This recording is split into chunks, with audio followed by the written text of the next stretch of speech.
दोस्तों, मेरे प्यारे विद्यार्थियों, आप सभी का एक बार फिर मेरे YouTube चैनल भारत शिक्षा डिजिटल पर स्वागत है। तो दोस्तों, आइए बात कर लेते हैं। हमने पिछली क्लास में क्या देखा था कि ग्रह कितने हैं, कौन से क्रम में कहाँ पे हैं, किसका कितना परिक्रमण काल है और ग्रहों की क्या क्या विशेषताएं हैं। तो हमने ये सब चीज़ क्या थी, जानी थी, और सूर्य के बारे में भी हमने कुछ बातें सीखी थी। तो दोस्तों, फिर भी एक बार रिवाइज कर लेते हैं। आपको 2 से 3 मिनट लगेंगे।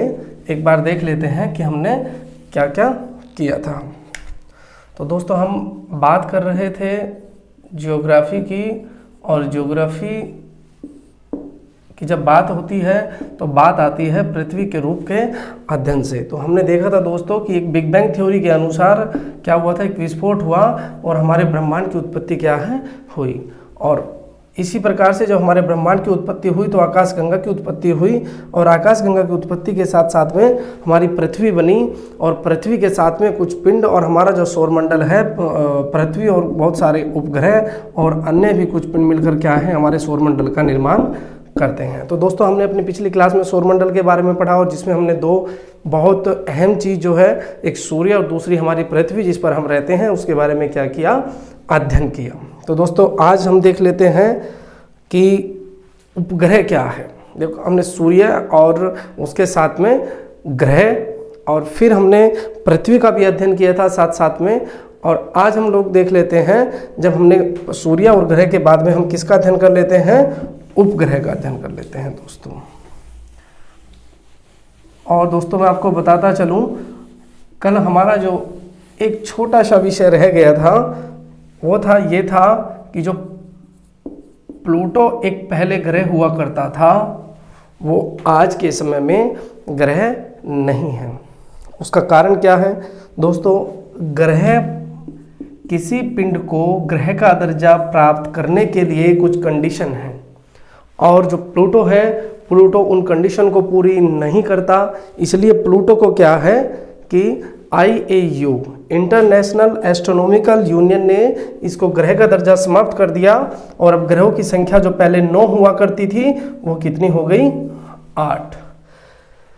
लेकिन हमारे हिंदू समाज में, या फिर कहे तो पंडित लोग, आज भी ग्रहों की संख्या को कितना मानते हैं, 9 मानते हैं। वो एक अलग विषय है, लेकिन फिर भी आपको एक नॉलेज के बेस पे पता होना चाहिए कि वो कौन से ग्रह हैं जिनको पंडित लोग क्या करते हैं, फॉलो करते हैं। वो ये 9 ग्रह नहीं हैं, उनके नाम थोड़े से क्या है, बिल्कुल डिफरेंट है।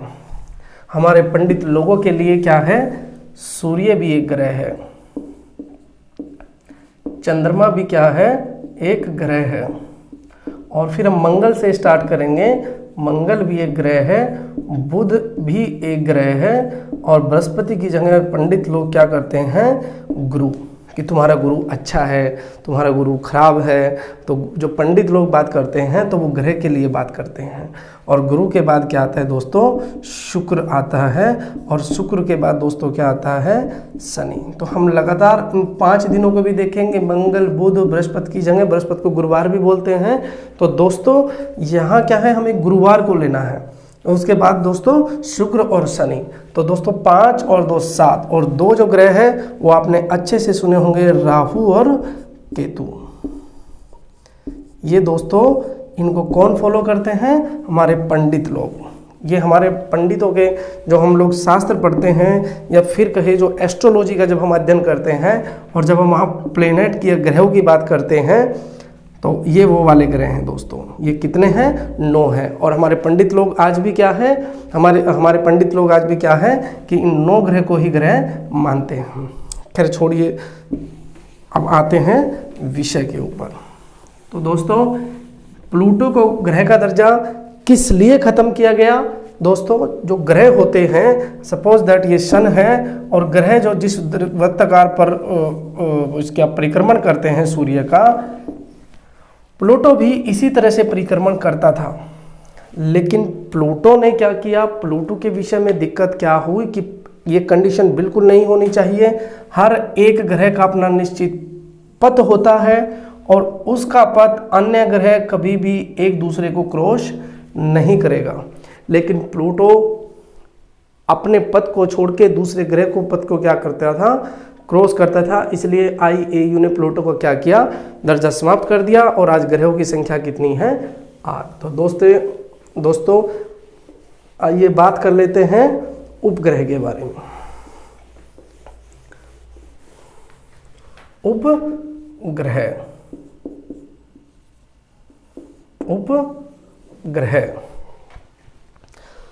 दोस्तों, हमने पहले जब उत्पत्ति हुई उस जहाँ पे संपूर्ण द्रव्यमान केंद्रित था जिस बिंदु पे, और जब उसमें विस्फोट हुआ और आकाश गंगाओं का निर्माण हुआ, तो यहीं से हमारा क्या है, एक विषय चालू हो जाता है कि आकाश गंगा जो थी उसका सूर्य क्या है, चक्कर लगाता है। और इस चक्कर को पूरा करने में सूर्य लगभग 20 करोड़ वर्ष क्या है, लगाता है।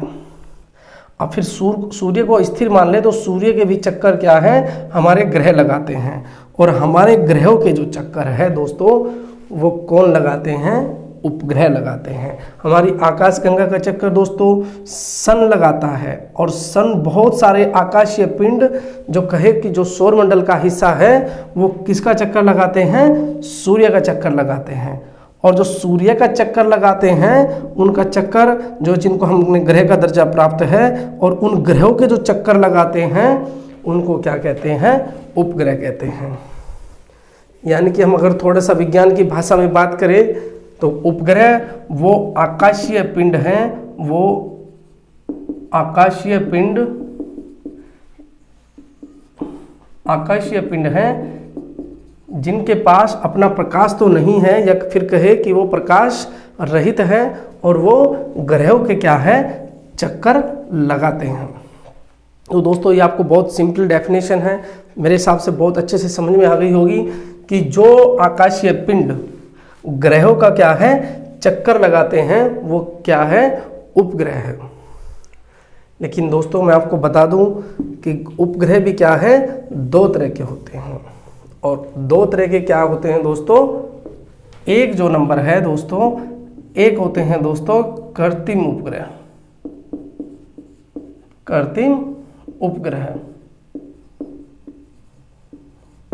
और एक होते हैं दोस्तों प्राकृतिक उपग्रह। प्राकृतिक दोस्तों नेचुरल सैटेलाइट।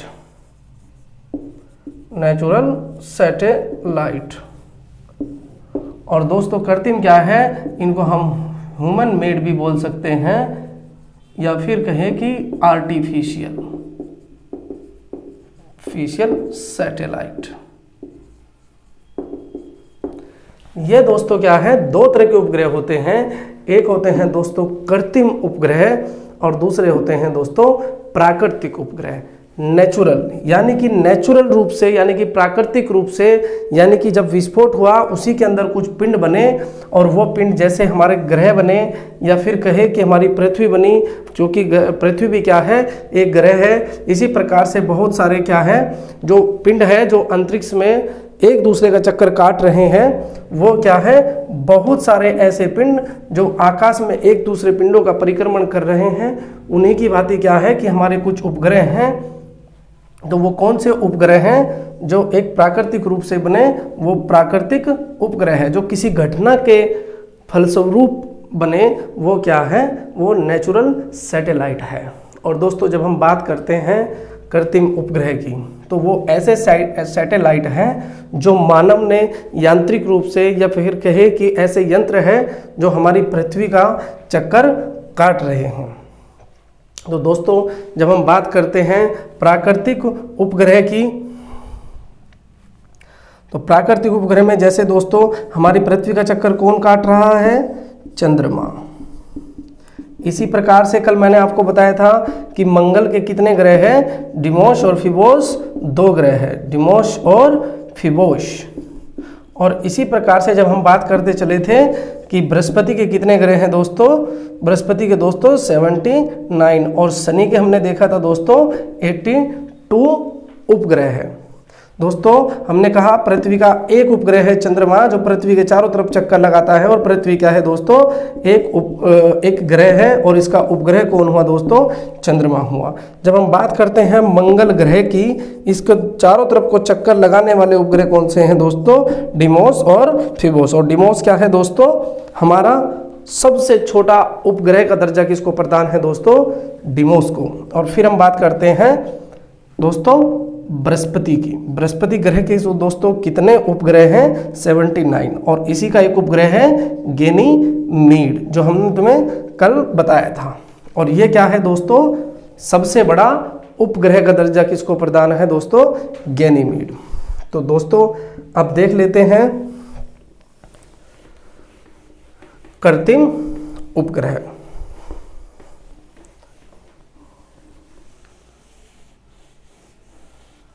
दोस्तों कृत्रिम उपग्रह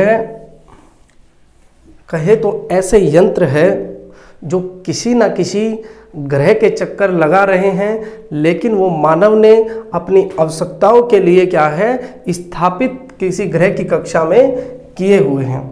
चाहे वो पृथ्वी की कक्षा में हो, चाहे वो मंगल ग्रह की कक्षा में हो, चाहे फिर वो बृहस्पति की कक्षा में हो, लेकिन मानव ने वो किसी न किसी अपनी आवश्यकता के लिए क्या है, पृथ्वी की कक्षा में या फिर मंगल की कक्षा में या फिर किसी अन्य ग्रह की कक्षा में स्थापित किए हुए हैं। वो भी प्राकृतिक ग्रहों की भली भांति हमारे ग्रहों का चक्कर क्या है, लगातार लगा रहे हैं। लेकिन दोस्तों हमारे जो कृत्रिम उपग्रह हैं वो भी कई तरह के हैं, उनके बारे में भी क्या कर लेते हैं, बात कर लेते हैं।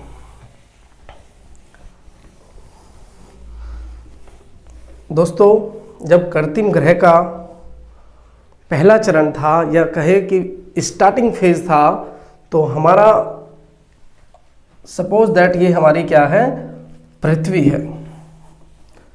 सपोज दैट ये हमारी पृथ्वी है।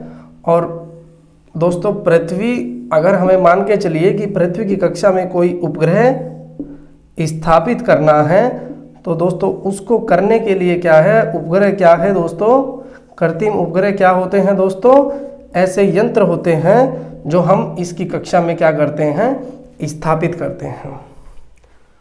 तो दोस्तों अब इसकी कक्षा में स्थापित अगर करना है, सपोज दैट पृथ्वी ऐसे रोटेट कर रही है, ऐसे घूम रही है, हो सकता है हमें यहाँ का निगरानी, यहाँ पे क्या है, निगरानी रखनी है। तो दोस्तों हम क्या करेंगे, इसकी कक्षा में पृथ्वी की स्पीड पर बिल्कुल जो पृथ्वी के घूमने की स्पीड है, उसी स्पीड के साथ में इसी कक्षा में एक क्या करेंगे, उपग्रह को स्थापित कर देंगे। और उस यंत्र में क्या होगा, जिसको हम उपग्रह बोलते हैं, जो कृत्रिम उपग्रह जिसको बोलते हैं, उस यंत्र में बहुत सारे क्या होंगे, कैमरे लगे होंगे, और वो यहाँ पर निगरानी रखने का काम करेंगे। कभी कभी हमें चाहिए कि हमें पृथ्वी के ऊपर से नीचे वाले हिस्से पर क्या चाहिए, कि पूरा ऊपर से पृथ्वी ऊपर से नीचे को कहे कि उत्तर से दक्षिण को या फिर दक्षिण से उत्तर की तरफ को क्या है, हमें किसी भी चीज़ का डेटा चाहिए, तो हम उसके लिए क्या है, उपग्रह को स्थापित करते हैं। तो दोस्तों ऐसे उपग्रह जो पृथ्वी की कक्षा में स्थापित होंगे, उनको ले जाने के लिए एक बैलगाड़ी भी चाहिए। एक बैलगाड़ी चाहिए, तो क्या कोई रास्ता है कि जो बैलगाड़ी यहाँ से ले जाए, या फिर कोई ट्रेन है कि जो इनको लेके छोड़ के आ जाए? ऐसा नहीं है। इनको ले जाने के लिए दोस्तों क्या है कि ऐसे यान चाहिए जो इनको ले जा सके और वहाँ पे स्थापित कर सके, और उसके बाद वो यान क्या है, कहाँ जाएंगे, वो इनको छोड़ के किसी दूसरे ग्रह पर जाएंगे या पृथ्वी पर वापस आएंगे, उन यानों का जो इनको लेके जाएंगे, जो रॉकेट लॉन्चर इनको लेके जाएंगे, वो कहाँ जाएंगे, ये भी जान लेना बहुत आवश्यक है। तो दोस्तों जो हमारी पहली पीढ़ी के व्हीकल थे, व्हीकल यातायात का साधन, वो क्या थे दोस्तों, SLV थे, सैटेलाइट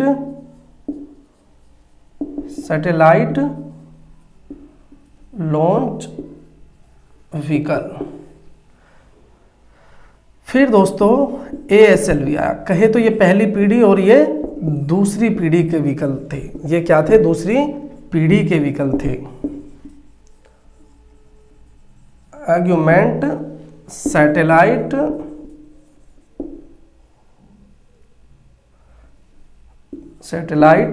लॉन्च व्हीकल। दोस्तों यहाँ आपको ज़्यादा याद करने की ज़रूरत नहीं है। ये हमारे जो लॉन्च व्हीकल थे उनका एक हिस्ट्रिकल बैकग्राउंड है। ये बहुत हल्के यंत्रों को या फिर कहे तो बहुत हल्के कृत्रिम उपग्रह को किसी ग्रह की कक्षा में स्थापित करने वाले लॉन्च व्हीकल थे। किसी ग्रह की कक्षा में उपग्रहों को स्थापित करने के लिए लॉन्च व्हीकल क्या थे, SLV और ASLV थे। लेकिन उस यंत्र का भार बहुत कम होना चाहिए, ये भी क्या थी, एक कंडीशन थी। चूँकि ये वो ऐसे यान थे कि वो ज़्यादा लोड लेके नहीं जा सकते थे। जैसे एक 12 वर्ष का बच्चा एक 30 वर्ष के बच्चे की अपेक्षा दोनों अगर स्वस्थ कंडीशन में है तो ये क्या है कि 30 वर्ष का बच्चा ज़्यादा भार उठा पाएगा। अपने आप में 30 वर्ष का व्यक्ति क्या है, परिपक्व है। तो दोस्तों इसके बाद जो हमारे थर्ड जनरेशन के व्हीकल आए उनको आप अच्छी प्रकार से भली भांति जानते भी होंगे। वो क्या थे दोस्तों, PSLV। और दोस्तों ये क्या थे, पोलर सैटेलाइट लॉन्च व्हीकल। और दोस्तों फिर इसके बाद जो फोर्थ वाला है वो क्या थे दोस्तों, GSLV, geo synchronize synchronize satellite launch vehicle.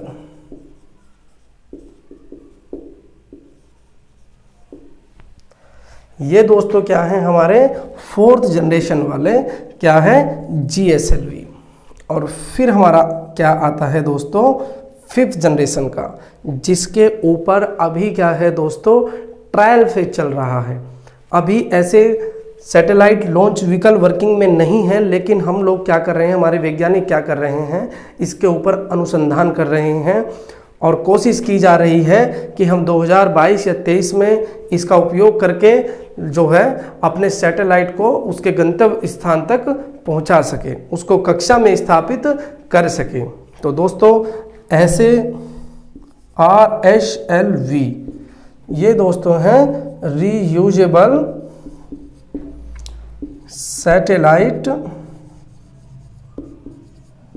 Launch vehicle. इस प्रकार से दोस्तों ये हमारे सैटेलाइट जो व्हीकल है उनके विकास की एक यात्रा है, उनके डेवलपमेंट की एक यात्रा है कि धीरे धीरे हम आज लोग यहाँ पर कहाँ पहुँच गए हैं। तो यहाँ फर्स्ट से दोस्तों फिफ्थ जनरेशन के आज हमें जो है RSLV पे हम क्या कर रहे हैं, काम कर रहे हैं। तो दोस्तों अब हम इनमें से PSLV, GSLV और RSLV को अलग अलग करके देख लेते हैं। जैसा कि दोस्तों PSLV का मैंने आपको अभी बताया था कि PSLV क्या है दोस्तों, polar satellite launch vehicle. Suppose that ये क्या है दोस्तों, हमारी पृथ्वी है और इस पृथ्वी पे क्या है दोस्तों, हमें कोई सैटेलाइट स्थापित करना है। ये हमारे किस काम में आएगा दोस्तों, पोलर का मतलब होता है दोस्तों ध्रुव। अगर हमें ध्रुव टू ध्रुव कोई ग्रह स्थापित करना है तो उसके लिए दोस्तों हमें क्या करना पड़ेगा, PSLV polar satellite launch vehicle क्या है, यूज में लाना होगा।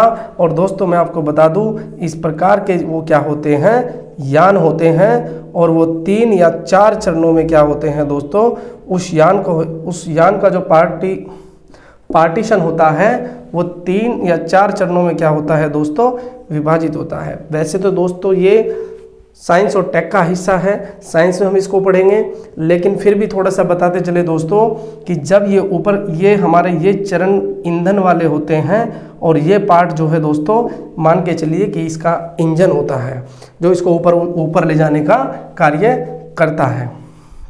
जब दोस्तों सपोज दैट जैसे इसको हमें मान के चलिए 35,000 या 36,000 किलोमीटर पे किसी उपग्रह को स्थापित करना है तो हम यहाँ से उसको छोड़ देते हैं, कहिए तो श्रीहरिकोटा से उसको छोड़ देते हैं, आंध्र प्रदेश से उसको मान के चलिए छोड़ देते हैं। तो जैसे ही इसके पहले चरण का ईंधन खत्म होगा ये वाला पार्ट इसका यहाँ से हट जाएगा और इस हमारे इंजन के ऊपर लोड क्या है कम हो जाएगा। फिर ये वाला पार्ट इसका हट जाएगा और अंततः ये वाला पार्ट हट जाएगा और फिर ये हट जाएगा और फिर ये हट जाएगा।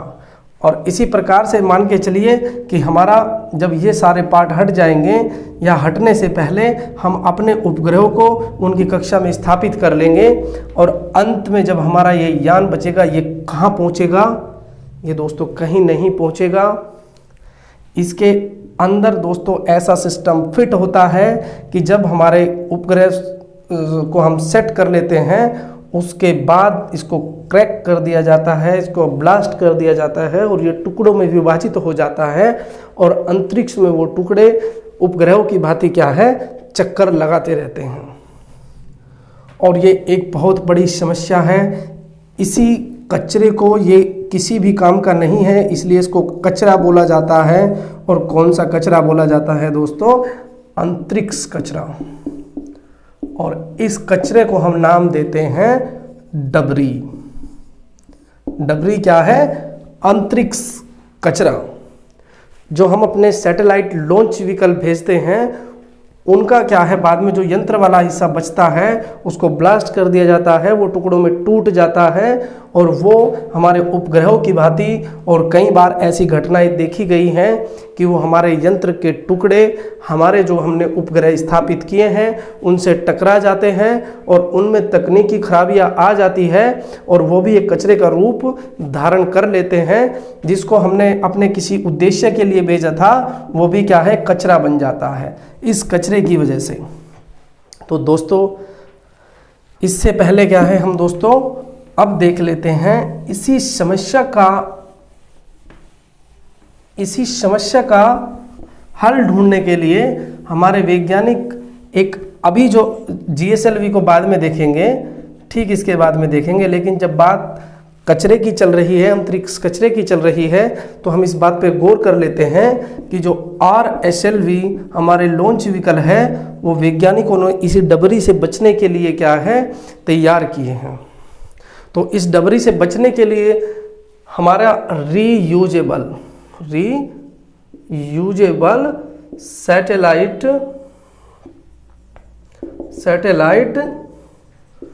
लॉन्च व्हीकल, ये दोस्तों क्या है इसी कचरे से बचने के लिए हमारे वैज्ञानिक लोग किस पे अभी ट्रायल कर रहे हैं, रीयूजेबल सैटेलाइट। कि हमारा जो सैटेलाइट लॉन्च व्हीकल होगा कि यह जो इस पे उपग्रह लगे होंगे, इसके ऊपर जो उपग्रह लगे होंगे उनको स्थापित करने के बाद ये यंत्र किसी तरह से वापस हमारे पास आ जाए तो इससे अच्छा हमारे लिए कुछ नहीं हो सकता। इकोनॉमिकली ये हमारे लिए काफ़ी किफ़ायती होगा कि दोबारा हमें इस यंत्र को जो हम एक बार में ही नष्ट कर दे रहे थे वो दोबारा हमें क्या है बनाना नहीं पड़ेगा। दूसरा जो आज हमारे लिए एक समस्या बनी हुई है कि हमारे ग्रहों के चारों तरफ कचरे के रूप में इन यंत्रों के टुकड़े घूम रहे हैं और वो हमारे उद्देश्यपूर्ण उपग्रहों से टकरा करके उनको भी कचरे में परिवर्तित कर दे रहे हैं। इस समस्या से भी क्या है हमारा समाधान हल निकल सकता है। तो दोस्तों अभी हमारे वैज्ञानिक किस पे काम कर रहे हैं? RSLV पे। अब दोस्तों अब देख लेते हैं GSLV।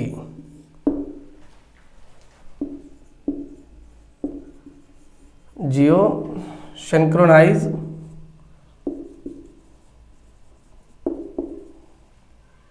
Satellite launch vehicle.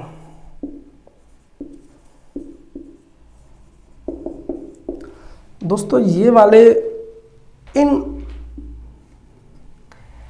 इस लॉन्च व्हीकल से जो सैटेलाइट हम कक्षा में किसी भी ग्रह की कक्षा में स्थापित करते हैं वो उस ग्रह के सापेक्ष क्या होते हैं दोस्तों, स्थिर होते हैं।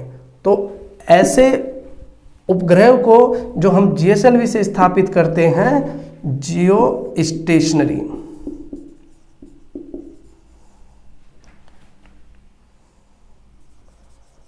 स्टेशनरी सैटेलाइट कहते हैं, सैटेलाइट कहते हैं। क्यों? क्योंकि ये पृथ्वी की कक्षा के सापेक्ष क्या होते हैं दोस्तों, स्थिर होते हैं। मान के चलिए कि हमने पृथ्वी की निगरानी के लिए कोई उपग्रह स्थापित किया, कोई उपग्रह क्या है स्थापित किया, और मान के चलिए हमने वो पृथ्वी के इस हिस्से के ठीक ऊपर स्थापित किया, और जिस रफ्तार से पृथ्वी मूवमेंट कर रही है उसी रफ्तार से ये उपग्रह भी पृथ्वी के साथ साथ में क्या है, मूवमेंट कर रहा है। तो दोस्तों इस उपग्रह के साथ में जैसे कि दो ट्रेन एक दिशा में जा रही है और दोनों में एक यात्री यहाँ पर बैठा है और दूसरा ठीक इसके समानांतर बैठा हुआ है, और दोनों एक दिशा में और एक ही पटरी पर और एक ही दिशा में और समान गति से जा रही है, तो मान के चलिए इस यात्री के सापेक्ष ये यात्री क्या होगा, स्थिर होगा। ठीक इसी प्रकार से एक गति से एक ही दिशा में एक ही स्थान पर हमने इसके ठीक ऊपर एक ग्रह को स्थापित किया, और वो क्या है, हमारे चारों तरफ घूमता रहेगा, पृथ्वी के चारों तरफ क्या है, चक्कर लगाता रहेगा, और वो पृथ्वी के सापेक्ष क्या होगा, स्थिर होगा। तो GSLV से छोड़े जाने वाले उपग्रह क्या होते हैं, जियो स्टेशनरी सैटेलाइट, भू स्थितिक उपग्रह। और दोस्तों ये वाले उपग्रह क्या है, ज़्यादातर निगरानी या फिर संचार के काम क्या है, आते हैं, निगरानी या संचार के काम आते हैं। दोस्तों मैं आपको एक घटना बता देता हूँ। कारगिल युद्ध के समय हम लोगों को अंतरिक्ष से कुछ डेटा चाहिए था, कुछ ज़मीन की पिक्चरें चाहिए थी, और अमेरिका ने हम लोगों को क्या है, साफ मना कर दिया था। उस समय तक हमारे पास कोई ऐसे उपग्रह नहीं थे कि वो हमारे इंडिया के ऊपर डायरेक्ट निगरानी कर सके। और जब हमने अमेरिका से कहा कि हमें कुछ पिक्चर चाहिए, तो अमेरिका ने क्या किया, बात को बिल्कुल साफ इनकार कर दिया और बिल्कुल देने से क्या किया, मना कर दिया। दोस्तों जो हम यूज़ आज लोकेशन के लिए या फिर ट्रैफिक के देखने के लिए या फिर कहीं किसी देश के अंदर कोई लोकेशन देखने के लिए या फिर विश्व के अंदर कोई लोकेशन देखने के लिए हम क्या यूज़ करते हैं, अपने मोबाइल का GPS ऑन करते हैं और उस गंतव्य पर जहां हमें जाना है आराम से पहुंच जाते हैं।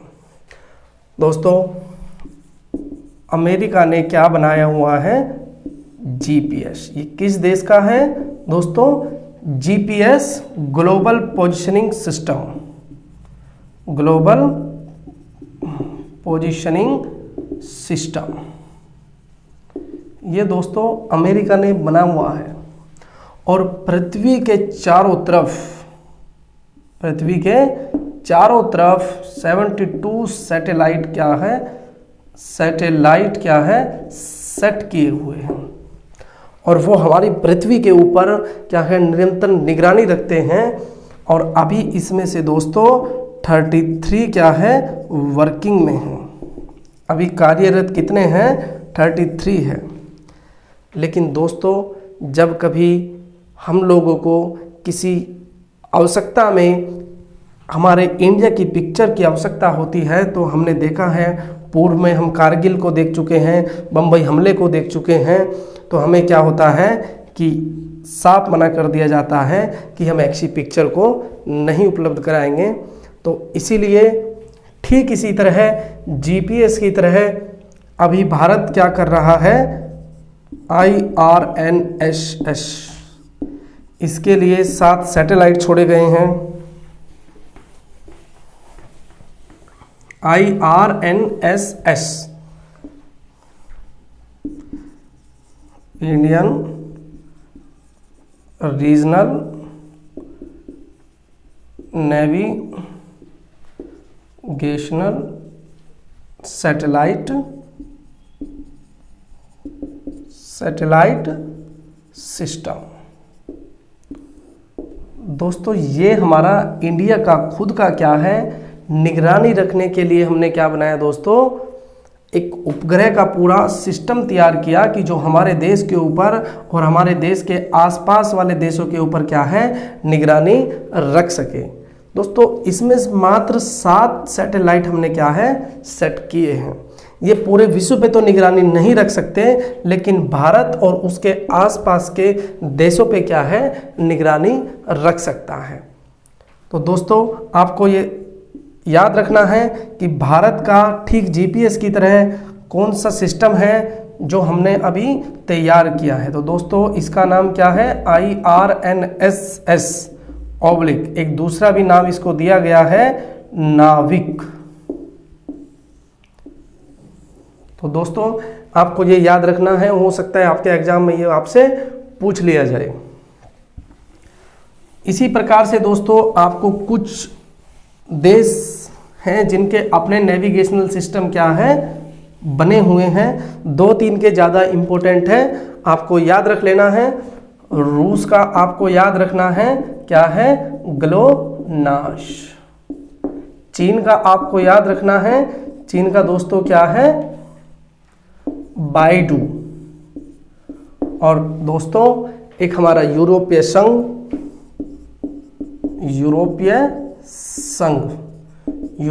का क्या है दोस्तों, यूरोपीय संघ क्या है दोस्तों, यूरोपीय संघ का दोस्तों है, ये हो गया ग्लोनास, बाइडू और यूरोप के एक महान वैज्ञानिक हुए गैलीलियो। इनके नाम पे क्या है, इनका नेविगेशनल सिस्टम है। तो ये दोस्तों आपको याद करके चलना है। और इसी के साथ साथ अमेरिका का मैंने जो आपको अभी बताया है, जो आप सभी लोग मोबाइल में यूज़ करते हैं, वो क्या है, जीपीएस है। और इंडिया का दोस्तों क्या है, नाविक या फिर कहे कि IRNSS। ये दोस्तों आपके लिए बहुत इंपॉर्टेंट है, आपको याद रख के चलना है। ये 5 ही देश याद करने हैं, ज़्यादा इससे ज़्यादा कुछ पूछेगा नहीं। हो सकता है 1, 2, 3 देशों के और भी हैं, लेकिन आपको ज़्यादा विद्वान बनने की कोशिश नहीं करनी है। आपको टू द पॉइंट अपने सिलेबस के हिसाब से आप बहुत ज़्यादा इन्फॉर्मेशन को कलेक्ट करने की कोशिश करेंगे, तो जो अति महत्वपूर्ण इन्फॉर्मेशन है उसको आप कहीं ना कहीं छोड़ देंगे। और फिर क्या है कि आपका मार्किंग फिर डाउन हो जाएगा, क्योंकि आप सभी इंफॉर्मेशन को कलेक्ट करने के चक्कर में उन महत्वपूर्ण घटनाओं को छोड़ सकते हैं जो आपको याद करना है। इसलिए दोस्तों आपको हर जगह इम्पोर्टेंट ढूंढना है। ठीक है दोस्तों, इसके बाद देख लेते हैं दोस्तों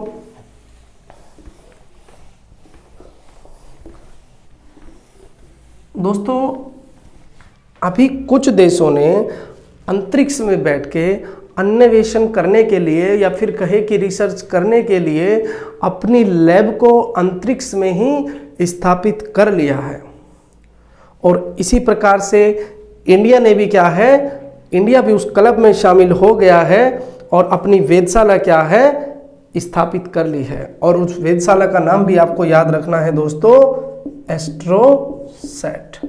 और अभी जब इंडिया शामिल हुआ तो इसमें आपको याद रखना है, इंडिया से पहले कौन कौन देश इसमें थे, अमेरिका, रशिया और यूरोपियन यूनियन और जापान। और 5वां कौन सा देश है दोस्तों, 5वां देश है दोस्तों इंडिया। तो इंडिया ने भी क्या है दोस्तों, अपनी एक वेधशाला या फिर कहे कि प्रयोगशाला कहाँ पे स्थापित कर ली है, अंतरिक्ष में, ताकि वो लोग उस वेधशाला में ऊपर जा कर के बैठ के आराम से क्या है, अनुसंधान कर सके। तो ऐसे वो कौन कौन से देश हैं जिनकी अपनी वेधशालाएं कहाँ हैं? अंतरिक्ष में हैं। अमेरिका, रसिया, यूरोपियन यूनियन, जापान और अभी कौन शामिल हुए दोस्तों? इंडिया।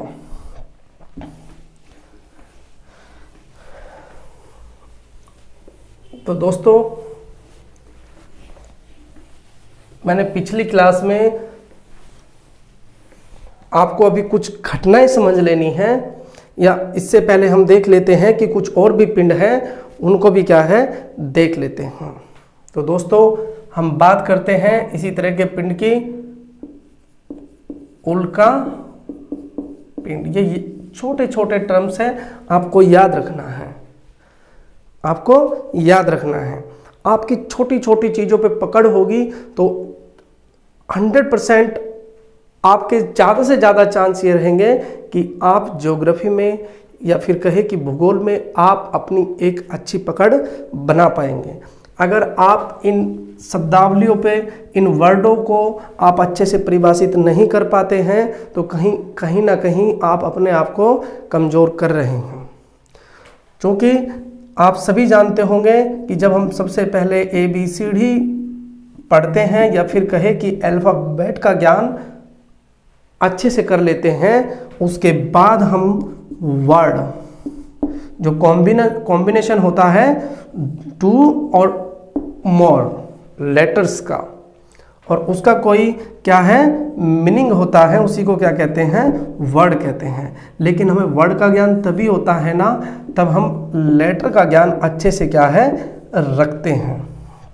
और जब हमें वर्ड का ज्ञान अच्छे से होगा तभी क्या है हम कोई सेंटेंस बना पाएंगे, क्योंकि वो वर्ड का ऐसा कॉम्बिनेशन है जिसकी कोई अच्छी सेंस निकलती हो, मीनिंगफुल सेंस निकलती हो, उसी को क्या कहते हैं हम? सेंटेंस या वाक्य कहते हैं। इसी प्रकार से आपको ये समझना है, मेरा इसको बताने का तात्पर्य ये है कि आपको ये समझना है कि एक कड़ी से दूसरी कड़ी तभी जुड़ेगी, तब आपको पिछली कड़ी क्या होगी अच्छे से समझ होगी। तो दोस्तों देख लेते हैं उल्का पिंड या उल्काश्म।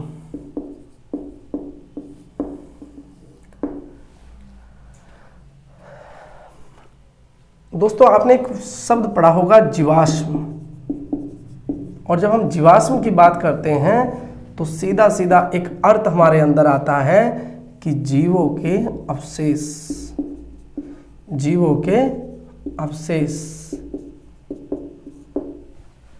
इसी प्रकार से दोस्तों जब हम उल्का पिंडों की बात करेंगे तो ये उल्का पिंड ऐसे पिंड है जो अंतरिक्ष में क्या है चक्कर लगा रहे हैं।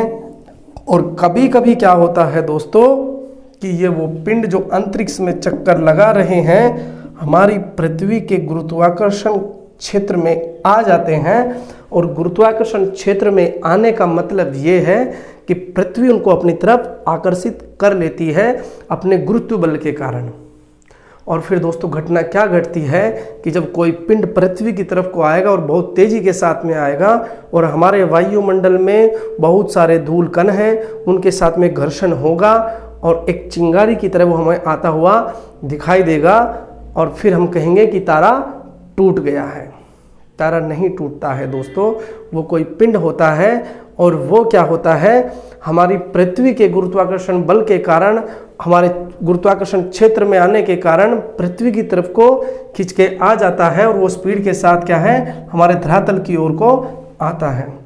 कुछ बहुत छोटे पिंड होते हैं, वो गुरुत्वाकर्षण जैसे ही घर्षण के कारण पृथ्वी की तरफ को आते हैं वो रास्ते में ही क्या है संपूर्ण अपने आप को नष्ट कर लेते हैं और कुछ भी पृथ्वी पर नहीं पहुंच पाता। लेकिन कई बार ऐसा देखा गया है कि बहुत बड़ा पिंड हमारी पृथ्वी के गुरुत्वाकर्षण क्षेत्र में आ जाने के कारण पृथ्वी की ओर आता है और वो घर्षण के कारण घिसने के बाद भी उसका कुछ पार्ट बच जाता है और वो पृथ्वी पर आ गिरता है। उसको कहते हैं उल्का पिंड।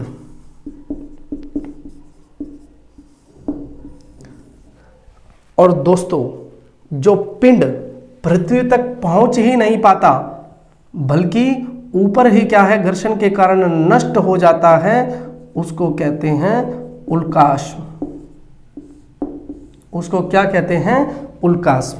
तो याद रखना है कि अंतरिक्ष के वो पिंड जो अंतरिक्ष में चक्कर लगाते रहते हैं, कभी कभी हमारे पृथ्वी के गुरुत्वाकर्षण क्षेत्र में आ जाने के कारण पृथ्वी की तरफ को आ जाते हैं और रास्ते में वायुमंडल में धूल और कण उपस्थित होने के कारण उनके साथ घर्षण होके वो रास्ते में ही समाप्त हो जाते हैं। ऐसे पिंडों को कहते हैं उल्कास्म। इन पिंडों का आकार बहुत बड़ा होने के कारण और घर्षण होने के बाद कई बार ये पृथ्वी के धरातल से टकरा जाते हैं और उन पिंडों को कहते हैं उल्का पिंड। तो मेरे हिसाब से आपको बहुत अच्छे से समझ में आया होगा उल्कास्म और उल्का पिंड। तो अब देख लेते हैं दोस्तों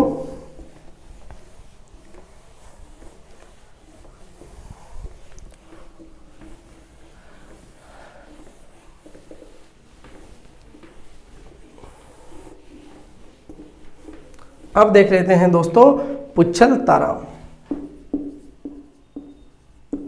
पुच्छल तारा दोस्तों ये धूल गैस के बने हुए ऐसे पिंड हैं कि जो सूर्य से बहुत दूर एक अंधेरे वाले क्षेत्र में रहते हैं और जब ये चक्कर लगाते रहते हैं तो ये कई बार सूर्य के नज़दीक से गुजरते हैं और ये गर्म होकर एक गैस की फुहार छोड़ते हैं और जो हमें बहुत लंबी एक रोशनी के रूप में दिखाई पड़ती हैं। बहुत लंबी एक रोशनी के रूप में दिखाई पड़ेगी और ऐसे ये लाखों लाखों किलोमीटर लंबियाँ होती है और हमें लगता है कि ये क्या है, एक पूंछ की तरह दिखाई पड़ती है।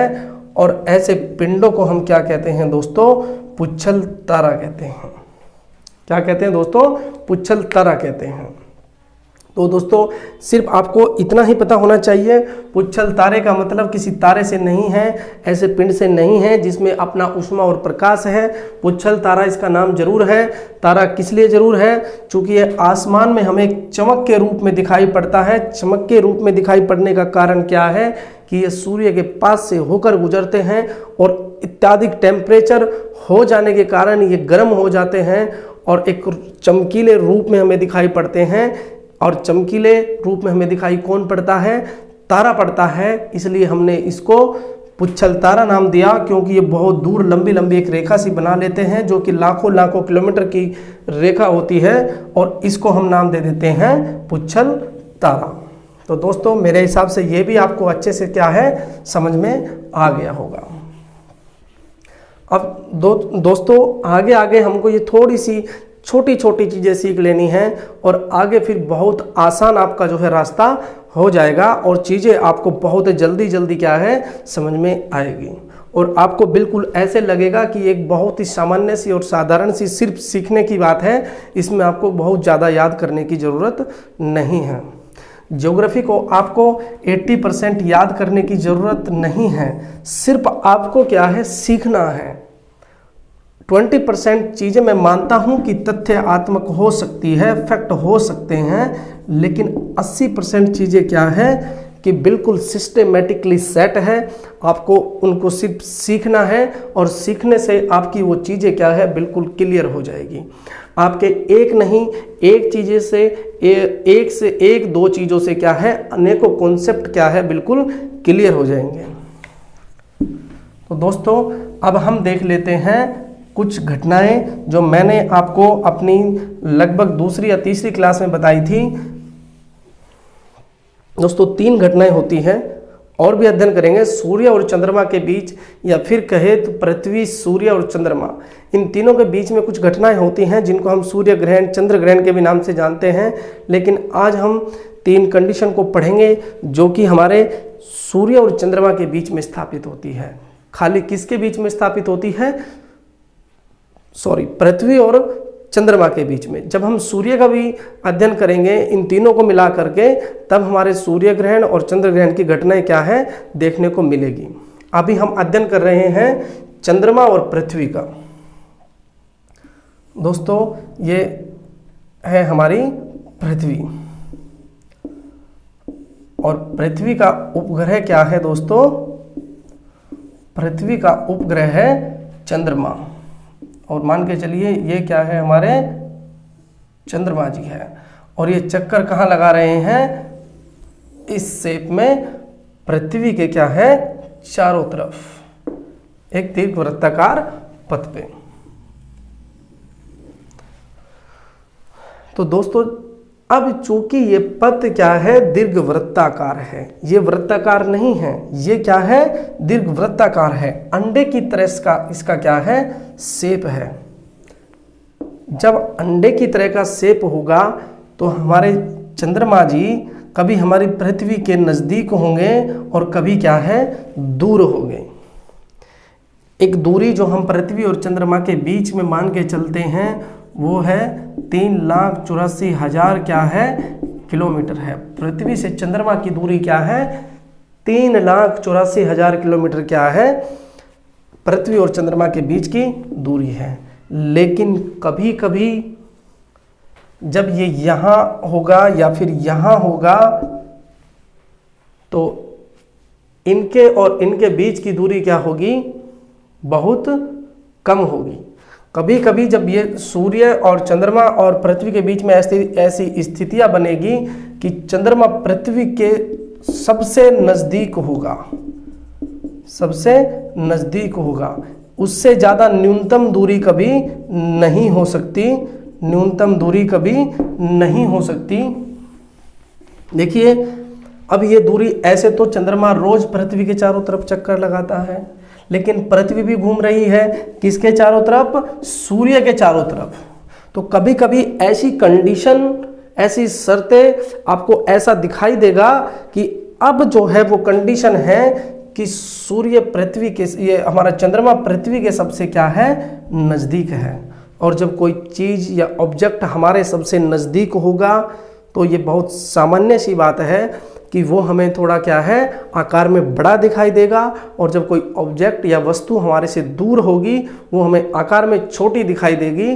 तो ये जब हमें बहुत बड़ा दिखाई पड़ता है, या कहे कि पृथ्वी के सबसे नज़दीक होते हैं कौन, चंद्रमा बाबू, तो उस समय क्या है, एक कंडीशन क्रिएट होती है, या फिर हम उसको कहते हैं सुपर मून, कि अभी चंद्रमा क्या है, सबसे बड़ा दिखाई दे रहा है। और जब नज़दीक होगा और सूर्य की रोशनी चंद्रमा के ऊपर पड़ेगी तो हमें ये अत्यधिक चमकीला भी दिखाई देगा, और उस कंडीशन को क्या कहते हैं, सुपर मून। तो सुपर मून से आपका तात्पर्य क्या हुआ कि जब सूर्य और पृथ्वी और चंद्रमा के बीच की दूरी न्यूनतम होती है तो चंद्रमा आकार में बड़ा और चमकने में अधिक चमकीला दिखाई पड़ता है, और उस घटना को कहते हैं सुपर मून। तो दोस्तों ये आपने सीख लिया होगा और समझ में आ गया होगा कि सुपर मून किसको कहते हैं। अब दोस्तों हम देख लेते हैं एक दूसरी घटना जिसको नाम दिया जाता है ब्लू मून। और दोस्तों मैं आपको एक चीज़ बताता चलूँ, सुपर मून वाली घटना अभी कब घटित हुई थी, 2015 में, और नेक्स्ट टाइम कब दिखाई देने वाली है, 2034 में। अभी 2015 में चंद्रमा पृथ्वी के सबसे क्या था, नज़दीक था, और अभी 2034 में क्या है, वो एक बार फिर सबसे नज़दीक होगा। खैर ये एक तथ्यात्मक बात है, इसमें कोई ज़्यादा सीखने वाली बात नहीं है। देखो दोस्तों ब्लू मून क्या है दोस्तों, आपने देखा होगा, घरों में सुना होगा कि महीने में एक बार अमावस्या आती है और एक क्या है दोस्तों, पूर्णिमा आती है। ये लगभग अपने आप को क्या करती है, 15 दिनों में एक बार रिपीट करती है। अमावस्या और पूर्णिमा पे भी हम बात करेंगे कि अमावस्या कब कहते हैं और पूर्णिमा किसको कहते हैं, लेकिन ये वो रात होती है जब चंद्रमा दिखाई नहीं देता, और पूर्णिमा होती है कि हमें पूरा चंद्रमा पूरे आकार के साथ में गोल शेप में पूरा का पूरा क्या है, दिखाई पड़ता है। लेकिन ये एक विषय है, वो आगे आएगा तब हम इसका पूर्ण अध्ययन करेंगे। अभी आपको सिर्फ इतना देखना है कि जो एक पूर्णिमा लगभग एक महीने में एक बार आती है, कभी कभी हम लोग देखते हैं कि 31 दिनों में या 31 डेज में ये पूर्णिमा 2 बार आ जाती है। 2 बार क्या होती है, एक ही महीने में 2 पूर्णिमाएं हो जाती है। और जो दूसरी पूर्णिमा को क्या है, दूसरी पूर्णिमा को चंद्रमा दिखाई देता है, उसको हम क्या कहते हैं, ब्लू मून कहते हैं। ब्लू से मतलब नीला कलर से नहीं है। ब्लू से मतलब है कि जब हम महीने में, किसी महीने में 2 बार क्या हो, पूर्णिमाएं हो, तो दूसरी पूर्णिमा का जो हमें चंद्रमा दिखाई देता है उसको हम क्या कहते हैं, ब्लू मून। तो मेरे हिसाब से दोस्तों ये भी आपको अच्छे से समझ में आ गया होगा। इसी में एक तीसरी घटना होती है ब्लड मून। ये भी आपको थोड़ा सा अच्छे से क्या है समझ लेना चाहिए। दोस्तों मैंने कहा सूर्य ग्रहण, चंद्र ग्रहण हम शायद अपनी अगली क्लास में पढ़ेंगे, लेकिन मैं आपको बता दूं दोस्तों, ये हमारे सूर्य देव हैं।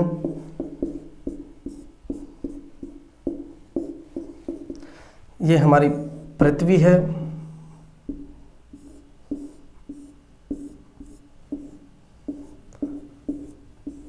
ये हमारे सूर्य देव हैं, ये हमारी पृथ्वी है, और ये कहे कि ये हमारे चंद्रमा जी हैं।